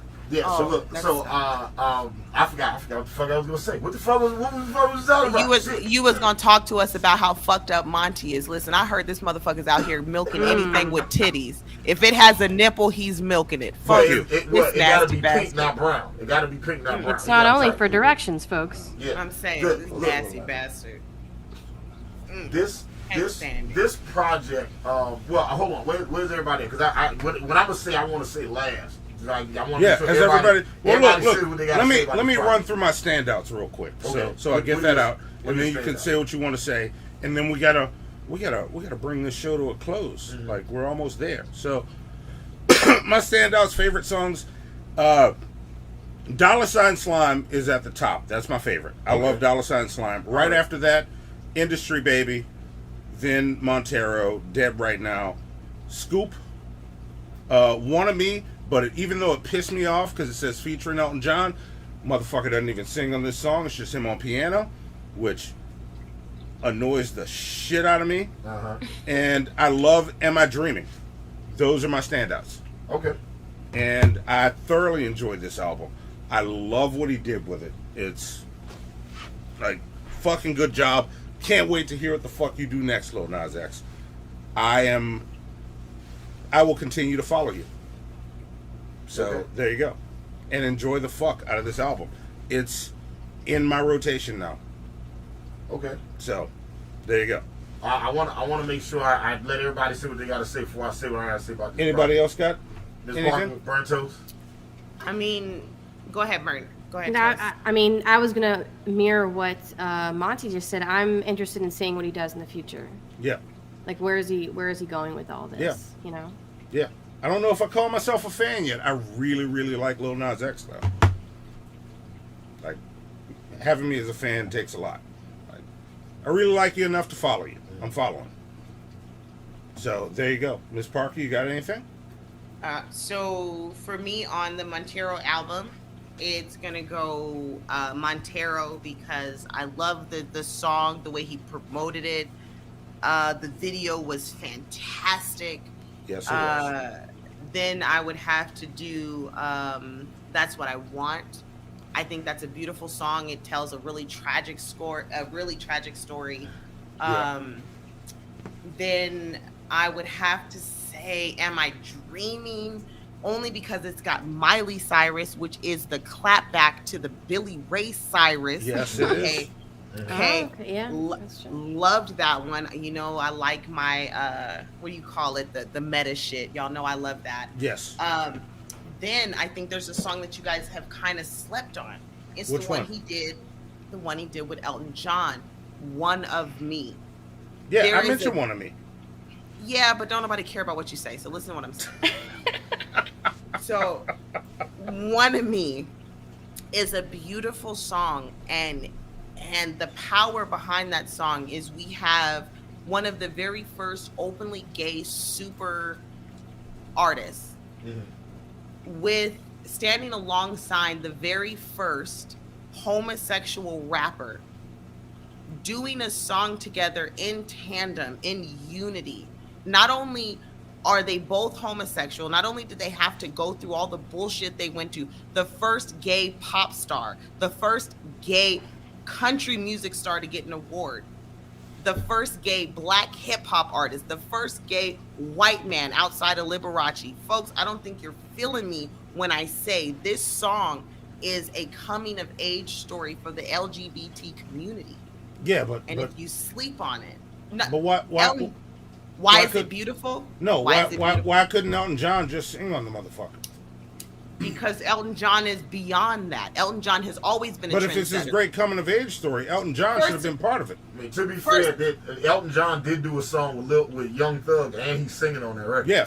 Yeah, like Elton John dropped the ball on this motherfucker. I don't think Elton John dropped the ball. I think he probably was like, hey man, I think he was probably like, hey man, I love what you're doing. Like Lil Nas X probably lives in Atlanta. Elton John has a home in Atlanta. Yeah. He probably was just in the studio and was like, hey man, Lil Nas X is here. Love to meet him. What you working on? Can I help? Oh, you want me to play keys? Bet. I think that's literally. I don't think there was any more thought into it than that. Okay. I don't think there was anything. I think he was like right place, right time. Hey man, you want to do this? He's like, yeah, and that was it. I don't think it was nothing deeper than that. I won't deny the fact that there is an 85% chance that the industry behind this album said, hey, let's capitalize on the LGBTQ community. I'm not going to deny that. But I like to believe the other way. That song pissed me off. Yeah. I was waiting. I was like, all right, what you got, Elton John? But what they do have a bunch of commercials together. Yeah. And that's awesome. I think they're Grubhub commercials. They're great. Yeah, I've seen those. Yeah. I think it's Uber Eats. Is it Uber Eats? I don't know what it was. I think it's Uber Eats. I don't know. All right. Yeah, all right. it's But one of them. We got to let Hannibal get his thing. I see Zoe packing. All right. That's my son. Yeah. Look at Monty. You see, I like that. He was like, "That's my son. I gotta let him talk." I appreciate that. That's my son. That's my son. I appreciate that. Son. That's my son. I think. Oh, that's so sweet, Monty. I want to hug you right now. I'm glad that you finally admitted it for everybody in the room. Flip that shit. A couple weeks ago, I was doing my ride share shit, and I had some customers get in my car, and I let them jump on the aux. It was 2 white girls, it was 2 gay white guys, and a white dude from London, right? And they get on the aux, and then one of the girls starts playing Lil Nas X's Montero album, and the girl is playing it, like they're all jamming in, enjoying the album, and they asked me, what do I think about Lil Nas X? And I said, I am indifferent to him. And the white woman got very clearly offended at that, and it immediately went into defense mode about how he's this great artist, how he's groundbreaking, and this, and that, and what I gotta understand is blah, blah, blah, blah, blah.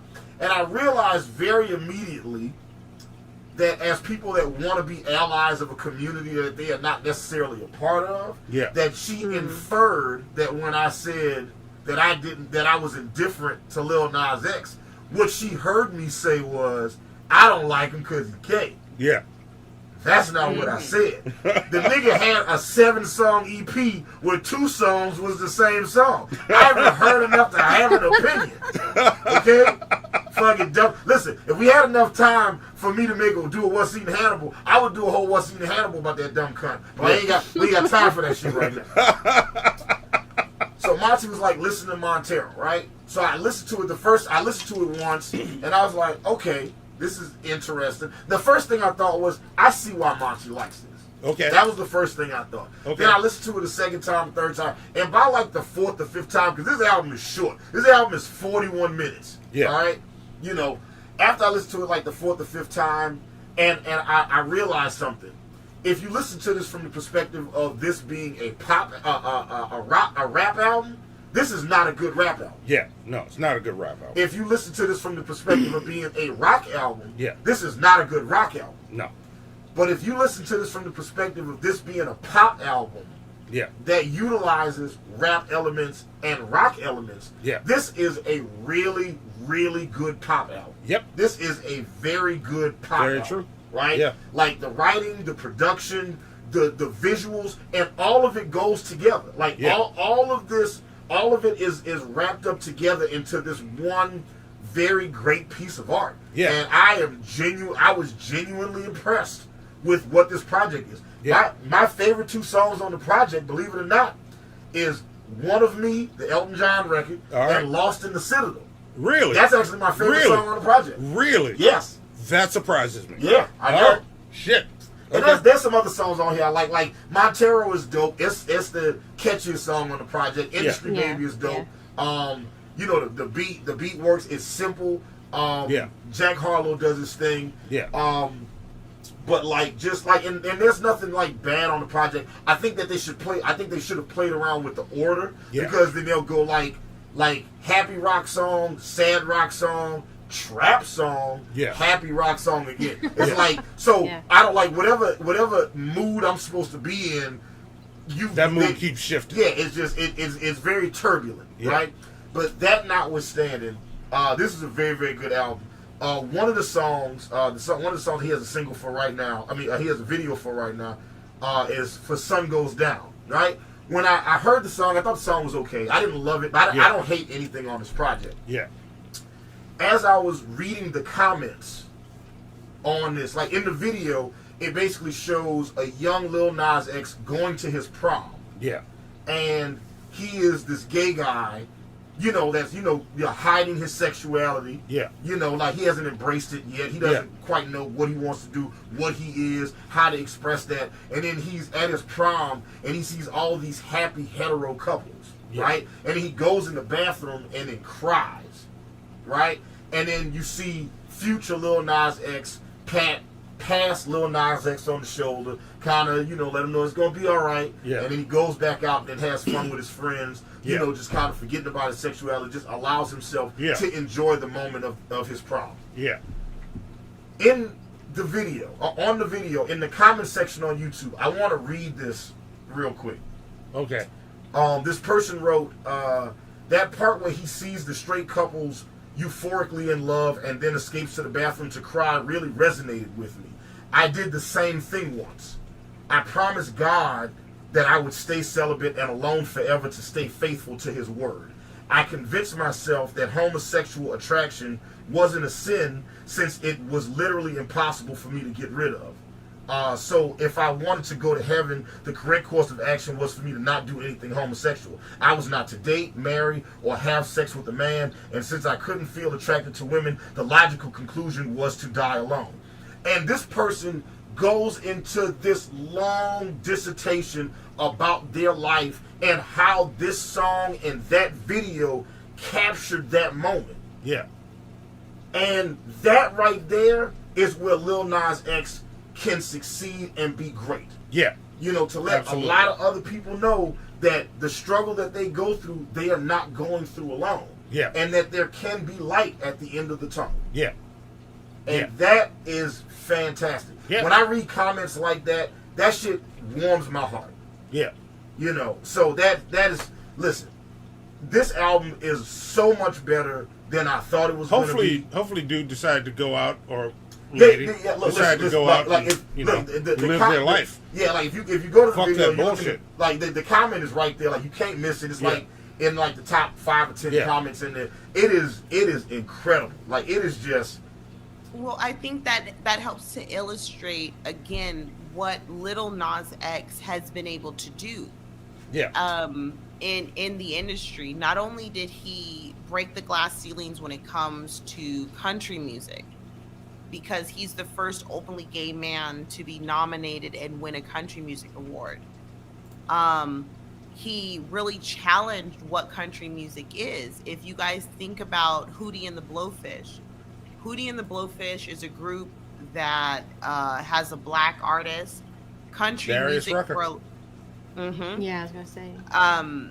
Country music has for a long time been dominated by Caucasian people, and country music in and of itself was created by black slaves. So for it to come full circle is a beautiful thing. Not only Charlie did he Pride do that, was one of the greatest country artists ever. I have to take your word for it. I haven't heard enough country music about Charlie Pride. Country music is American history. I think you really would love it. I would love to show you some country music stuff. I think I will challenge Hannibal to a stream where I introduce him to amazing country music. I think that would inspire him. There's lots of great country music that I love. Right there's lots of great. Like I haven't heard enough artists. Charlie Pride music to be able to. I'm talking about original. If you want to get me on the stream, we can sit down and we can do that. All right. I would love to do that with you and just show you 4 or 5 original, beautiful African American made country music songs that were later rehashed or revamped by white artists that later became amazing songs. So to see it come full circle with not only just a black man, but an openly gay black man, when he decided to go to the Country Music Awards in a pink cowboy suit, it was more than just, hey, I'm sensational. It was, this is who I am and you have to accept me, black, gay, and all. It's such a beautiful notion. He also did the exact same thing when it comes to hip hop. As much as KRS-One, as much as The Baby want to shit on him for being homosexual, for opening up and talking about his homosexuality in the same way that heterosexual rappers have been talking about their sexuality for generations, I feel that he's been able to open it up because there are so many gay artists out there who never even get the spotlight. Yeah. They have the bars, they have the talent, but because their partner happens to be the same sex as them or they happen to be transgender, they're never going to get that spotlight. And with Lil Nas X, we're opening that door. Freddie Mercury started it. Elton John opened it up. You know, and this is the progression that we see. We saw this with African American artists, and we're starting to see it with homosexual artists. And I feel like a lot of times we're not acknowledging the importance of someone that actually gets through and crosses over. When Shania Twain made her song that crossed over to pop music, it brought country music to the mainstream. It changed the way we look at music. When Pink, a white woman, decided to do her rap album, it changed the way we look at pop music and rap music. He is changing the demographic, and not only for the music industry, but the way we ingest our music. We're not just taking it at 2 minutes and 45 seconds a track. Like Hannibal pointed out, this young man is making songs that are so short, they usually would not be considered as a complete song. But because of the environment that he exists in this minute and 30-second environment, this quick clip environment, he has produced something that is going to transcend. And that's what I don't think you guys are taking into account, is that our media is different. I take all that into account. Like, the biggest thing that I worry about with Lil Nas X, and I'm gonna say this knowing that we gotta end the show and it's gonna start all kinds of shit. The question is Lil Nas X's music good enough? Like his music has to be better than the spectacle. Yeah. Because if the spectacle is bigger than the music, then his career dies. Yeah. So the music has to be as good or better. The music has to be better. Absolutely. Yeah. No, you're absolutely right. The music has to be like in the music. He's going in the right direction now. Yeah. But like, you know, at a certain lot of point, pressure. you can't continue to sell shock and awe. And eventually, people get numb to it, and then they just bypass it altogether. The bubble is going to pop eventually. It does for everyone. So he's got to definitely lie on something on. This album is not enough for him. But it's a good start. Yeah, it's not enough for it, but he's on the right track. Yeah, he's definitely on the right track. Yeah, this album, like, I'm not gonna sit here and be like everybody else, like, oh, he's changing everything. He's going. No, I really like this album. It's a good album. I really like this album. Yeah, it's and I'm paying attention to him because of this album. He took me from a non-fan to kind of a fan. Like, I really, really, really fucking like this album. I'm a fan of this album. Yeah. And the Batman said it best. Only time will tell. Yeah. Yeah. That's a great way to so, do it. So he's and something else I really want to see. I would love to know what gay black men think about Lil Nas X. Yes, I'd like to know too. I feel like his music is made more for white folks than it is for black folks, and I would love to know what gay. I would love to see. I would love to talk to some gay black men and be like, "Hey, what you think about Lil Nas X?" But that's a discussion for another time. Wow. Thank you, Miss Parker. Thank you, Burnt Toast. Hey, Monty, something disrespectful about you and white folks. You know what, Hannibal? This was a shit show. Y'all finished or y'all done? I ain't got no more talking. Sweet Halloween and collard green. I am David Attenborough.